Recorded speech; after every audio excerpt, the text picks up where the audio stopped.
خرجنا السوق واشترينا حاجات ومكونات جزائريه رهيبه اليوم بنشوفها مع بعض. معنا اول منتج يا شباب الرز بسمتي عشان الكبسه والمندي والحركات هذه والمدفون واللحم. الرز طبعا الرز هذا بكرم 5 كميل يعني غالي. المهم ثاني حاجه معانا شيزي يا زبادي يا حلو، طبعا 16 حبه 24 حبه تجي غاليه علينا.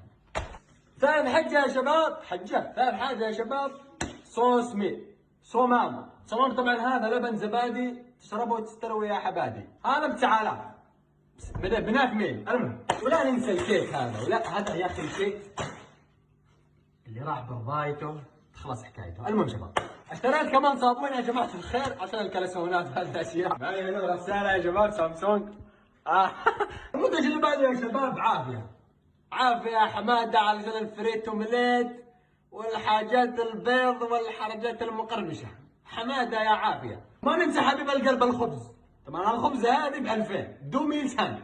هذه الخبزه تاكلها وتستروي يا حبيبي. اعطيني بس خبزه بهذا الطول ما شاء الله ب2000 بدون ميل في الجزائر. الله يحفظ الجزائر يا شباب. البيض طبق البيض صار ب 65 يعني. اهم حاجه يا في الصابون عشان الكلسونات.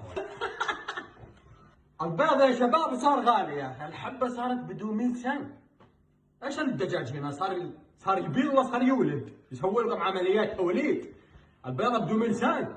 كيف احنا نسوي عضلات وحاجات يا اخي غاليه.